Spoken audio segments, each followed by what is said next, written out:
नमस्कार, डीडी राजस्थान के इस विशेष कार्यक्रम बीच बहस में आपका स्वागत है। होने को बुलंदी के ख्यालात भी हैं, मालूम हमें तरक्की के मकानात भी हैं। जितना सुलझा हुआ मिला है दिमाग हमें, उतने ही उलझे हुए हमारे हालात भी हैं।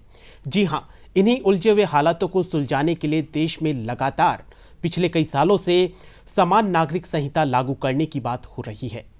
आखिर ये समान नागरिक संहिता है क्या? इसके लागू होने से क्या कुछ प्रभाव पड़ेंगे और देश को क्यों जरूरत है इसकी? इन सभी विषयों पर बात करने के लिए स्टूडियो में आज हमारे साथ मौजूद है इसी विषय के विषय विशेषज्ञ अशोक शेखावत जी। सर, आपका इस प्रोग्राम में बहुत बहुत स्वागत है।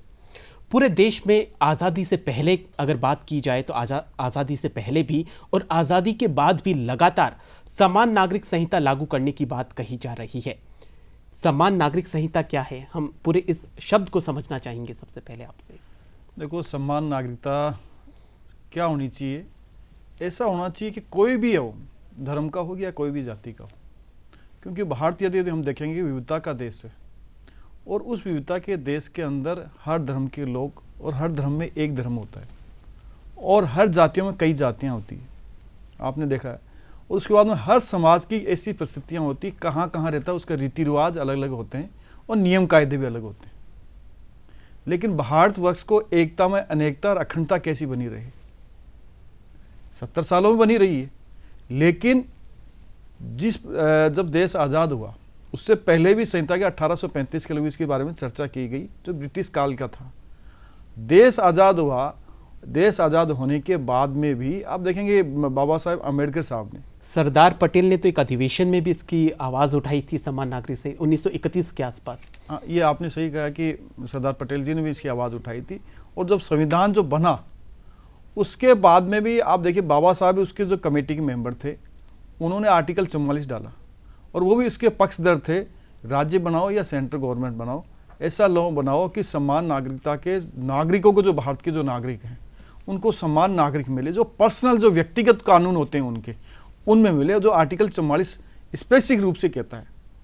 जो आर्टिकल 15 और जो 16 है तो सभी को समान इक्वलिटी की बात कहता है, किसी में भेदभाव नहीं करता है।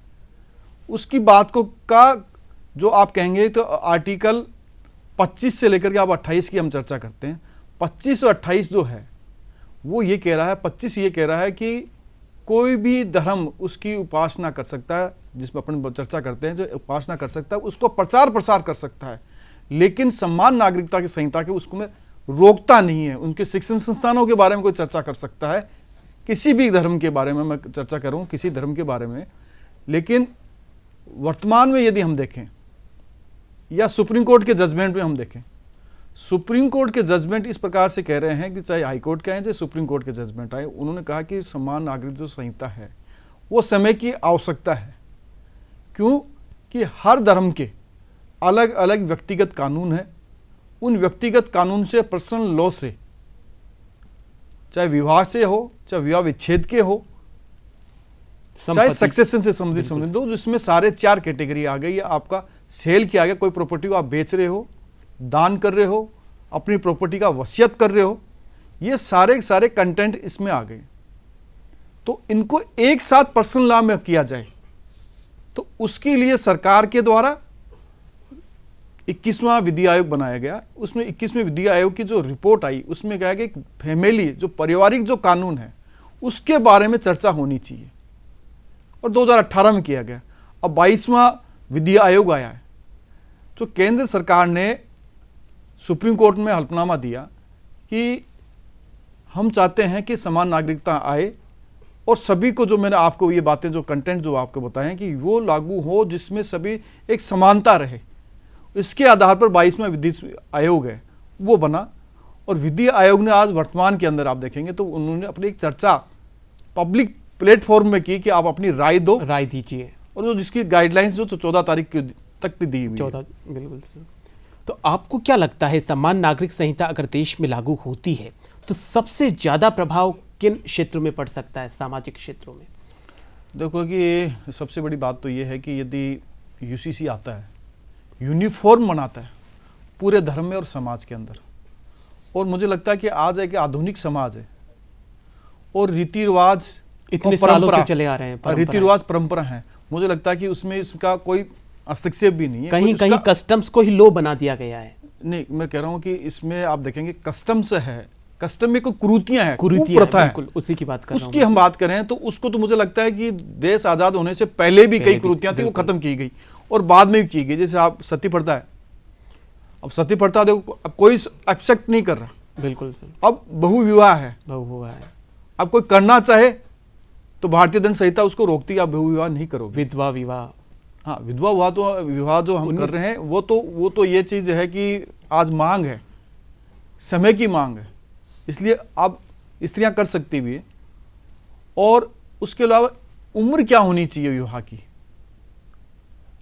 हर में कानून में अलग अलग है, हर धर्म के अंदर अलग अलग है। कानून कहता 18 साल से है, लेकिन उम्र उसमें यही कारण आएगा कि जो यूसीसी आएगा उसमें बाकायदा यह दिया जाएगा कि विवाह की उम्र क्या है। अब विवाह का यदि आप अलग अलग होना चाहते हो, आपसे मन मुटाव हो रहा है, बिल्कुल तो उसमें कई आधार होंगे, उस आधार पर होगा। विवाह का रजिस्ट्रेशन की हम बात करें आज, मुझे लगता है कि कोई कानूनी रूप से कोई बाध्यता नहीं है कि आप रजिस्ट्रेशन कराओ, लेकिन इसमें विवाह का रजिस्ट्रेशन हो जाए कोई भी धर्म का हो। क्योंकि आज ये देखते हैं कि हमें विदेश जाना है तो मैं रजिस्ट्रेशन करा रहा हूँ, या कानूनी मुझे और कहीं आवश्यकता है, सरकारी नौकरी आवश्यकता है, तो फिर वो उन औपचारिकताओं को पूरी करने के लिए करते हैं।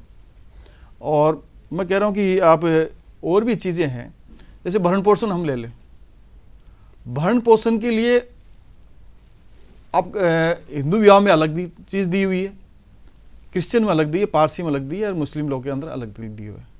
साहब बहना को जो केस आया, उसने ये कहा कि मेरा पति से मनमुटाव है, तलाक हुआ, अब मेरे बच्चों का मेरा भरण पोषण कौन करेगा? उसके लिए कोई कानून नहीं है। उसके लिए कानून किस में है? धारा 125 से सीआरपीसी बनती है, उसमें वो मेंटेनेंस मांग सकती है। तो मुझे लगता है कि वो एक क्रांतिकारी जजमेंट था भरण पोषण के लिए, धर्म किस आपके मुस्लिम धर्म के लिए। और उसको आज वर्तमान में देखें तो अपना यदि वो हक लेना चाहती है, बिल्कुल भरण पोषण के रूप में लेना चाहती है, तो सेक्शन 125 के तहत वो लेती है। और वो न सिर्फ हर हक मिला, उस हक के बेस पे और भी जो चीज़ें उनको मिलने चाहिए अधिकार, वो भी मिले। आपने जैसा अभी बताया, तो जब देश में जो कोई क्राइम करता है तो उसके लिए, क्राइम के लिए चाहे वो किसी भी धर्म का नागरिक हो, उसके लिए सजा एक ही है।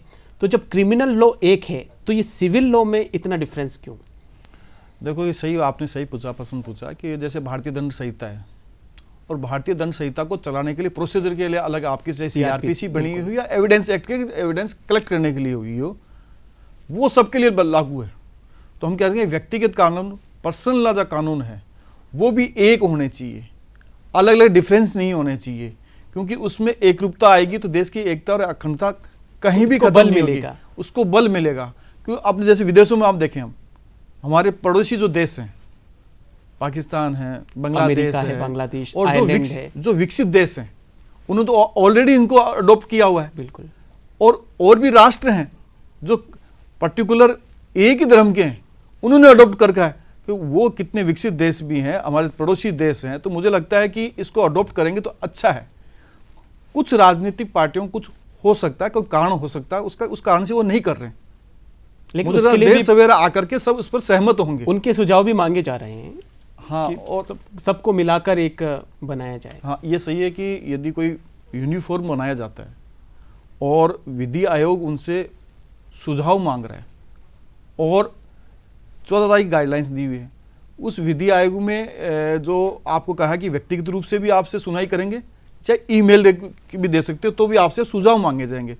और हजारों की संख्या में सुझाव आ भी चुके हैं, और मुझे लगता है कि उन्हें अच्छे सुझाव आए हैं तो एक अच्छा ड्राफ्ट बनाया जाएगा, और वो जाकर के केंद्र सरकार को भेजा जाएगा, और केंद्र सरकार उस पर विचार करेगी, और एक अच्छा बिल संसद के माध्यम से पारित होगा। और जो एकता, जो मैं अखंडता की बात कर रहा हूँ आपको, वो एक परिलक्षित होगी कि देश में किस प्रकार से जो सरकार है कोई बिल लेके आई है, समान लोगों के लिए, सबको समान नागरिक हों, सभी नागरिकों को समान रूप से व्यक्तिगत कानून के अंदर ये बेनिफिट मिले, बिल्कुल व्यक्तिगत अधिकार मिले। एक बात चल रही है कि भारत की पंथ निरपेक्षता को कहीं ना कहीं इससे मतलब कुछ इसके ऊपर प्रभाव पड़ सकता है। आपको लगता है कि जो भारतीय संविधान की जो बहुत अच्छी विशेषता है पंथ निरपेक्ष, उसको कहीं ना कहीं उसके ऊपर कहीं ना कहीं कोई प्रभाव पड़ेगा इससे? मैं कह रहा हूँ पंथ निरपेक्ष सेक्युलर की बात हम करें तो मतलब देश तो आप देखा जाए तो विविधता का देश है, विविध, बिल्कुल ठीक है। उसके बावजूद भी आप देखिए जी कहाँ हो सकता है, क्योंकि हमने पहले आपको ये बताया कि पर्सनल उनके रीति रिवाज हैं, उनके कस्टम्स हैं, विवाह की पद्धति है, उसमें कहीं छेड़छाड़ नहीं है, वो हो भी नहीं सकता। अब जैसे गोद लेने की परंपरा मैं बताऊँ आपको, तो हर धर्म में अलग अलग गोद लेने की प्रक्रिया है, लेकिन उसका रजिस्ट्रेशन तो कराना ही पड़ेगा। बिल्कुल कराना पड़ेगा। बिना यदि रजिस्ट्रेशन कराओगे तो कॉम्प्लिकेशन कितनी आती है, आपसे विवाद आते हैं। और विवाद आने के चक्करों में क्या है कि यदि उसका रजिस्ट्रेशन होगा, उसकी उम्र का होगा, एक सर्वाइवल होगा, तो मुझे लगता है कि गोद वाली दिक्कत है वो नहीं आएगी। इसी प्रकार से वसीयत में, वसीयत का यदि रजिस्ट्रेशन की जरूरत नहीं, रजिस्ट्रेशन करवाते हो आप, आपका कितना हिस्सा आप उसको दे सकते हो। किसी धर्म में कहा कि आप 1/3 से ज़्यादा दे नहीं सकते। सेल्फ एक्वायर्ड प्रॉपर्टी है तो वो चाहे किसी को भी अपनी बेच सकता है। किसी में कहा, धर्म में कहा कि आप नहीं बेच सकते, आप 1/3 से ज़्यादा नहीं बेच सकते। तो यही तो सुझाव मांगे गए हैं कि इन सुझावों के आधार पर आप बताइए कि किस प्रकार से आपके क्या सुझाव हैं, उन पर चर्चा होगी और वो केंद्र सरकार के पास में भेजे जाएंगे। कानूनी पेचीदगियां बहुत बढ़ी हुई है। क्या आपको लगता है कि जो ये कानूनी पेचीदगियां हैं, जो हर एक धर्म में अलग अलग रहती है, अगर वो कोर्ट में पहुंचता है उनका मामला, तो जब ये समान नागरिक संहिता लागू होगी, एक देश एक विधान के बेस पे चलेगा, तो इससे जो कानूनी पेचीदगियां हैं, जो कानून के क्षेत्र में जितनी भी लंबित प्रकरण हैं, उनको भी मतलब निस्तारण करने में बहुत आसानी होगी और जल्दी होगा। देखो कि जैसे मैंने उत्तराधिकारी कानून के बताया आपके बारे में, मुझे लगता है कि उसके अंदर भी बड़ा बेनिफिट मिलेगा कि कोर्टों के अंदर जो प्रॉपर्टी के बंटवारे के केसेस चलते हैं, बहुत ज़्यादा चल रहे हैं प्रॉपर्टी, तो उसमें अलग अलग पद्धति है। उस पद्धति को सबका एक समान आ जाएगा और समान आने के चक्करों में आप देखें कि लड़कियों की जो इक्वलिटी, जो राइट्स हैं, वो उनको बराबर मिलेंगे। किसी धर्म में कमी है क्या, है ही नहीं है, वो सारा खत्म हो जाएगा। तो उसके लिए हम कह रहे हैं कि एक यूनिफॉर्म आना चाहिए, और यूनिफॉर्म आएगा तो सभी के लिए लागू हो जाएगा और उनको इसको बेनिफिट मिलेगा। एक है कि रिलेशनशिप में जो रहते हैं उनके लिए कोई कानून नहीं है, लेकिन इसमें बता रहे हैं कि जो आएगा कानून आएगा, उसके लिए भी एक कानून होगा, अनिवार्य रूप से आपका उसका रजिस्ट्रेशन करवाना पड़ेगा। यदि ये नहीं होता तो ये साबित नहीं कर पाते कि मैं रिलेशनशिप में रह रहे हैं क्या। बिल्कुल ठीक। विवाह के अंदर दिक्कत नहीं आती, विवाह में रीति रिवाज से करते हैं, सभी लोग आते हैं, तो उसका रजिस्ट्रेशन नहीं होता, तो उससे प्रूव होता है। रिलेशनशिप के लिए यदि अनिवार्य कर देंगे और विवाह का भी अनिवार्य कर देंगे, रजिस्ट्रेशन अनिवार्य कर देंगे, तो उनको साबित करने की जरूरत नहीं है कि ये इनका रिलेशनशिप में ये रह रहे हैं। बिल्कुल सर, जैसा आपने जिक्र किया, अनुच्छेद 44 में नीति निर्देशक तत्वों के तहत ये समान नागरिक संहिता की बात करी गई है, तो क्या आपको लगता है कि राज्यों के द्वारा ही समान नागरिक संहिता को लाया जाए? जैसे गोवा में सबसे पहले भारत का एकमात्र राज्य है गोवा, जहां पर समान नागरिक संहिता को लागू किया गया है। ये कितना प्रभावी है? कोई राज्य खुद आगे आकर समान नागरिक संहिता को करे या फिर सेंटर एक्शन लेके पूरे देश में समान नागरिकता को स्थापित करे? देखो, सबसे पहले मैं उदाहरण बताऊं कि 2 दिन पहले की बात है, कल की बात है कि उत्तराखंड के में यदि इसको बिल को लाया जा रहा है, बिल्कुल ठीक है। उन्होंने उसका ड्राफ्ट की तैयारी कर रहे हैं, जैसे हम लेके आएंगे इक्विलिटी के लिए। मुझे लगता है एक भारतवर्ष में एक अच्छा उदाहरण है, तो एक ऐसा बिल लेके आ रहे हैं। और जहाँ तक आपने गोवा की बात की, तो मैं कह रहा हूँ कि गोवा एक इंस्टेट कर रहा है कि किस प्रकार का राज्य है जो एक इक्वलिटी लेके आ रहा है समाज के अंदर, सभी धर्मों में लेके आ रहा है। तो मुझे लगता है कि वहाँ कोई दिक्कत नहीं आ रही। आज कितने साल हो गए और हर धर्म के लोग वहाँ रह रहे हैं, तो हर धर्म के लोग वहाँ रह रहे हैं और उस धर्म के आधार पर आप देखिए कि सारे के सारे कोई भी मनमुटाव नहीं है। बिल्कुल। और नेचर अच्छी कोई चीज़ होती है तो उसको करना भी चाहिए। एक राज्य को दूसरे राज्य से सीखना भी चाहिए। ये बात भी सही है कि राज्य मतलब आज राज्य ने, जैसे गोवा ने क्या रखा है, उत्तराखंड ने ये बिल लेके आ रहे हैं, तो मुझे लगता है और भी राज्य हैं वो भी बिल लेके आएंगे। लेकिन ऐसे तो अलग अलग राज्यों की अलग अलग संहिताएं, नागरिक संहिताएं हो जाएगी। क्या आपको लगता है कि केंद्र सरकार को ही एक नागरिक संहिता बनाकर पूरे देश में वही लागू करी जाए? मैं कह रहा हूँ कि स्टेट के अंदर चाहे तो केंद्र सरकार की कोई भी बिल लेके आते हैं, उसकी गाइडलाइन में साफ लिखा हुआ कि राज्य सरकार इन नियमों के तहत इसमें छूट दी जाती है कि आप अपने अलग नियम बना सकते हो, कि हमने ये खाका तैयार करके दे दिया है, अब हाँ इसमें आप अपने अपने नियम बना सकते हो। तो यदि सरकार बनाती है संसद के माध्यम से, यदि बिल पारित होता है, तो मुझे लगता है कि उसमें सारी कवर चीज़ हो जाएगी। जो कोई छोटी मोटी कोई चीज़ रहेगी वो उसका उसमें नियम में प्रावधान कर देंगे। आप अपने इस राज्य के हिसाब से, भौगोलिक परिस्थितियों के हिसाब से, यहाँ के कस्टम के हिसाब से आप इसमें संशोधन कर सकते हो या कोई चीज़ आप लेके आ सकते हो। बिल्कुल, ये चीज़ें हो सकती है। अब जैसे नागालैंड है, मेघालय, उसको भी स्पेशल रूप से आपने दी हुई है। हाँ, आदिवासी अभी चल ही रहा है, आदिवासी क्षेत्रों को इससे बाहर रखा जाएगा या कुछ अलग नॉर्म्स एंड कंडीशन? देखो, मैं आदिवासी की बात बताऊं आपको। यदि आप देखेंगे कि किसी भी धर्म की कम्युनिटी हो, सिर्फ आदिवासी को छोड़ दीजिए आप, वो सामूहिक रूप से सभी समाज और धर्म के साथ, सभी जातियों के साथ एक साथ रहते हैं। बिल्कुल ठीक है। सिर्फ उनका एक धर्म के आधार पर या जाति के आधार पर उनका एक कस्टम अलग होता है और विवाह की पद्धतियां अलग होती है, चाहे विवाह विच्छेद की पद्धतियां अलग होती है, गोद सबका होता है। लेकिन ट्राइबल जो एरिया है वो इन जो समाज हैं उनसे बाकायदा वो अलग रहते हैं, तो उनका कस्टम भी अलग होता है। विकास की धारा से एक तरीके से पिछड़े हुए भी हैं वो, और वो क्या काफी थोड़ा दूर है। जैसे वो पहाड़ों में रहते हैं, उनका कल्चर अलग है, उनका विवाह पद्धति अलग है। उसके अलावा अब यदि विवाह विच्छेद भी होता है, गोदनामा भी होता है, वसीयत भी होती है, थोड़ी अलग होती है। तो उसको एक सरकार सोचेगी, इस पर विचार करेगी कि इसका क्या किया जाए, इनको अलग एग्जम्पशन किया जाए या इनके लिए कोई छूट दी जाए। वो मैं तो कह रहा हूँ कि एक मुख्य धारा से थोड़े अलग है, और इसीलिए तो इसको रिजर्वेशन दिया गया उनको। बिल्कुल, कि मुख्य धारा से अलग हैं, ये लोग अलग रहते हैं। इनका जो और लोग जो रह रहे हैं वो लोग पास में रह रहे थे, एक स्थान पर रह रहे थे, वो जातियों में, धर्म में जरूर बटे हुए थे। बिल्कुल। आपको क्या लगता है कि जो ये समान नागरिक संहिता है, ये राइट टू इक्वलिटी के ऊपर ज़्यादा जोर रहेगा या राइट टू रिलीजन के ऊपर? मैं कह रहा हूँ कि राइट टू इक्वलिटी पर ज़्यादा रहेगा इसका जोर, क्योंकि सभी को समान अधिकार मिलने चाहिए, समान अधिकार, भेदभाव नहीं होना चाहिए। जो आर्टिकल 14 और 15 कह रहा है, वो कहता है कि सबको समान अवसर मिले, चाहे नौकरी का अवसर मिले या कॉलेजों में आपको दाखिला एजुकेशन में मिले, वो समान होना चाहिए। वही बात इसमें लागू होती है जो आर्टिकल 44 कहता है। 44 यही कह रहा है कि सबको समान नागरिकता, सभी नागरिकों को समान अधिकार मिलना चाहिए, एक पर्सनल लॉ होना चाहिए, वो अलग अलग दूर रूप से नहीं जाए। बिल्कुल, और कॉमन लॉ की तरफ जाना चाहिए। बिल्कुल सर। एक कहा जाता है जब समाज बदलता है तो समय काल परिस्थितियों के अनुसार उनके कानून बदले जाते हैं, और दूसरे में ये कहा जाता है कि कानून को बदलकर समाज को बदला जाता है। क्या लगता है आपको? मुझे लगता है कि समय के अनुसार कोई भी सरकार हो, उन सरकार को कानून के माध्यम से जनता में जागरूकता लेके आनी चाहिए। कानून से लाने से पहले राजनीति अपनी अलग जगह हो सकती है, लेकिन कानून के माध्यम से आप जागरूकता भी लेके आते हो, लोगों को समझाते भी हो कि ये आपके लिए, कि भले के लिए। जैसे मैंने आपको रिलेशनशिप के लिए बताया, यदि ये अनिवार्य नहीं करोगे तो कितनी डिस्प्यूट आएगा।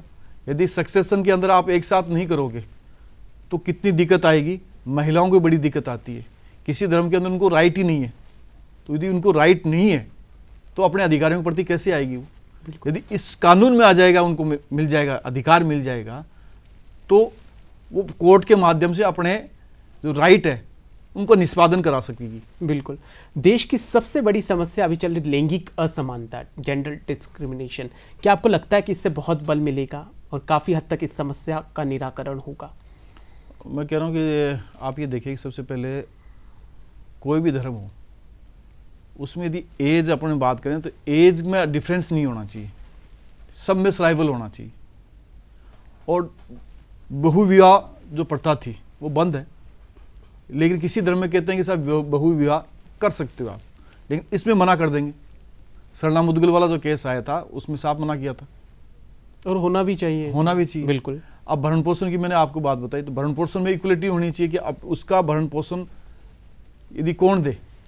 किसी कानून में तो ये है कि पिता की डेथ हो गई, माता की डेथ हो गई, सक्सेशन जो पीछे वाले जो बच्चे थे उन जो उनके दादा दादी हो, नाना नानी हो या मामा मामी हो, कुछ भी हो, वो अपने हिसाब से उन्होंने सक्सेशन सर्टिफिकेट ले लिया और लेकर के उस प्रॉपर्टी को कंट्रीब्यूट कर दी।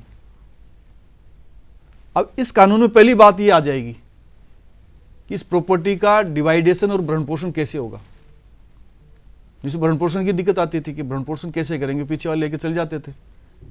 तो ये इसमें भी ये चीज़ें आएगी, 13 बिंदु हैं, 13 बिंदु में तो इसमें भी ये चीज़ें क्लियर होगी। बिल्कुल सर। समान नागरिक संहिता को लेकर काफ़ी कुछ कहीं कहीं पे विरोधाभास भी हो रहा है। ठीक 1956 में जब हिंदू कोड बिल पारित हुआ था, उस समय भी उसका काफ़ी विरोध हुआ, लेकिन उसके बाद में जो समाज में फैली कुरीतियाँ जो भी थी वो उनको दूर किया गया, तो उससे बहुत अच्छे परिणाम देखने को मिले। क्या आपको लगता है कि इसका भी अभी थोड़ा विरोध तो हो रहा है, लेकिन विरोध के बाद में फिर से एक नया समाज एक नई विकास की धारा से जुड़ेगा? देखो, राजनीतिक रूप से इसका कहें तो कई दल हैं जो सरकार के पक्ष में नहीं है, बिल्कुल, लेकिन उसके बावजूद भी इस बिल में उन्होंने समर्थन जताया। बिल्कुल जताया। उन्होंने ये कहा कि कुछ इसमें संशोधन हो सकते हैं जो हमारी भी बातें मानो। बिल्कुल। और कुछ ऐसे दल हैं जो इनको यह लगता है कि इसी दल के आधार पर हमने हमारा शुरू से इस एजेंडे में रहें और इस एजेंडे के तहत ही हम आगे रहें। मुझे लगता है कि समय के अनुसार वो भी इसके साथ आएंगे, कि समय की मांग है। बिल्कुल। और समय की मांग के लिए उनको आगे आना पड़ेगा। बिल्कुल, क्योंकि यहाँ पे कोई व्यक्तिगत बात नहीं हो रही, पूरी सामूहिक बात हो रही है। कई राज्यों के चुनाव घोषणा पत्र में भी इसको समान नागरिक संहिता को शामिल किया जा रहा है। देखिए, जिस प्रकार से भारतीय जनता पार्टी उन्होंने अपने चुनाव घोषणा पत्र में शामिल किया था कि सब 2019 के अंदर हम इसको आएंगे तो लागू करेंगे, और उससे पहले भी उन्होंने कहा कटिबद्ध थे कि इसको हम लागू रखेंगे। और कईयों ने कहा कि आप लागू करोगे तो वैमनस्य पैदा हो जाएगा। भाई, राजनीति में करते हैं वो बात अलग चीज़ है, लेकिन हम कह रहे हैं कि इसमें कुछ भी नहीं होगा, वैमनस्य की बात ही नहीं आएगी। बिल्कुल, क्योंकि कई चीज़ें ऐसे हैं कि सरकार अपने स्तर पर लेके आ रही है। जैसे आर्टिकल 370 को यदि आप ख़त्म करते हो तो मुझे लगता है कि सबसे, आज देखिए उनको जाके पूछिए तो वहाँ जो लोग रहते थे, उसकी डिमांड भी इतने सालों से चली आ रही थी। कश्मीर में आप देखिए अब उनको रोज़गार मिल रहा है। बिल्कुल। तो रोज़गार किसी को मिल जाएगा तो मुझे लगता है कि वो आर्टिकल 370 जो हटा उनके लिए बहुत अच्छा हो गया। बिल्कुल। उसमें भी महिलाओं को राइट्स नहीं थे, प्रॉपर्टी यदि शादी कर ली तो आप चल जाओगे, अब वो ख़त्म हो गया। तो 370 हटाते हैं, 35A हटाते हैं, महिलाओं को वो अधिकार मिला। यदि 3 तलाक की हम बात करें, 3 तलाक भी आया तो 3 तलाक में उन महिलाओं को अधिकार मिला, वही महिला आगे जाएगी जो पीड़ित है। बिल्कुल। जो पीड़ित ही नहीं है तो आगे क्यों जाएगी? बिल्कुल। और जो घर की दहलीज तक ही सीमित है, कम से कम उनको बाहर निकलकर अपनी बात रखने का मौका मिला। और वो कहते हैं कि जैसे आपकी कोर्टें बनी हुई है, हिंदू मैरिज एक्ट के अनुसार कोर्टें बनी हुई है, तो कोर्ट में जाकर के वो न्याय मांगती है कि साहब मुझे डाइवोर्स इस ग्राउंड पर मिलना चाहिए, मुझे भरण पोषण इस ग्राउंड पर मिलना चाहिए। यदि वो राइट वो महिलाएं भी चाहती, मुस्लिम महिलाएं भी चाहती कि मुझे भी राइट मिले, कोई तीसरा पंच मेरे बन के नहीं आए मेरे पास में, और सभी चाहते हैं। बिल्कुल सर। तो उनको मिल रहा है, इनको नहीं मिल रहा। तो ऐसे क्रांतिकारी कदम लेके आई सरकार, और मुझे लगता है कि इसके भी यूनिफॉर्म में भी यही चीज़ है, यूसीसी में भी यही है, सभी के लिए इक्वलिटी है। आपका कोई भी इसमें कोई भेदभाव नहीं है। भेदभाव होगा तो संविधान के खिलाफ होगा। संविधान अपना आप कहता है कि नहीं, आपको सबको बराबर रखना है। बिल्कुल सर। आपको लगता है पर्सनल लॉ के नाम पे भेदभाव हो रहा है, उसी को लेकर उसी को बेस बना के उसी को दूर करने के लिए ये लाया गया है? नहीं, मैं पर्सनल लॉ पर तो मैं कह रहा हूँ कि इसमें क्लियर ही हिसाब से है, उनके कस्टम रीति रिवाज जो होंगे वो उस पर कुछ नहीं है। कई जगह कस्टम्स के रूप में जो कुरीतियाँ हैं या जो नहीं होना चाहिए उन्हीं को लॉ बना दिया गया है। नहीं, उनको तो बनाया नहीं गया। अब जैसे कहा कि कस्टम जो बने हुए हैं उनके बने हुए हैं, कोई कुरीतियाँ होगी, कुप्रथा होगी, वो तो मुझे लगता है कोई भी समाज और कोई भी धर्म होगा उसको वैसे भी अलग कर देता है और करता ही आ रहा है। लेकिन कुछ भ्रम की स्थिति बिल्कुल वो पैदा हो ना हो, तो मुझे लगता है कि विधि आयोग है, सुझाव मांगेगा, उन सुझावों को आगे केंद्र सरकार के पास भेजेगा और केंद्र सरकार अच्छी चर्चा करेगी संसद के अंदर और उसका निराकरण होगा। जो विवाह की जो परंपराएं हैं, तो क्या आपको लगता है कि समान नागरिक संहिता होने के बाद में जो विवाह की हर धर्म में अलग अलग परंपराएं हैं, तो उसके बाद में क्या कोई ऐसा कोई सर्टिफिकेट सिस्टम बनाया जाएगा कि उसको दिखाकर आप मतलब कहीं पर भी अप्रूव कर सकते हैं? देखो, इसके ऊपर भी बात चल रही है पिछले कुछ दिनों से। तो देखो, मैं कह रहा हूँ कोई भी धर्म हो और उसमें या किसी भी जाति में हो, सिख हिंदू, जो हिंदू लॉ के अंदर दिया हुआ है, तो विवाह का किसी भी रीति से हो और किसी भी परंपरा से हो और किसी पद्धति से हो, वो चलता रहेगा। बिल्कुल ठीक है। अब बात आती है कि इसका रजिस्ट्रेशन अनिवार्य किया जाना या एज का, जेंडर की एज क्या हो, एक एज सिमिलर होनी चाहिए पूरे देश के अंदर। क्योंकि आज देखो कि महिलाएं हैं, लड़कियां हैं जो आज ग्रेजुएशन कर रही है, अपने अपने आगे बढ़ रही है, तो उसका एज का भी एक क्राइटेरिया आएगा कि इस एज तक आपको मैरिज करनी है। बिल्कुल, चाहे पुरुष का हो चाहे महिला का हो, वो दोनों इसमें जुड़ जाएगी। बिल्कुल सर। और जैसे मैंने आपको पहले बता दिया था कि कई कुरीतियां भी हैं, वो सारी कुरीतियां भी इससे खत्म हो जाएगी। कुल मिलाकर समान नागरिक संहिता देश के सामाजिक उत्थान के लिए बहुत ज़रूरी है। आज आप इस प्रोग्राम में पधारे, आपका बहुत बहुत धन्यवाद, और इतने अच्छे विस्तार से गागर में सागर भरने वाली बातें बताई, बहुत बहुत धन्यवाद। हम उम्मीद करते हैं कि समान नागरिक संहिता को लेकर सरकार जो अलग अलग प्रतिनिधिमंडल से बात कर रही है उससे जल्द ही कोई परिणाम निकलेगा और उम्मीदों के इस सूरज से देश में एक नया सवेरा होगा। इन्हीं शुभकामनाओं के साथ इस प्रोग्राम का हम यहीं पर समापन करते हैं। आप देखते रहिए डीडी राजस्थान। नमस्कार।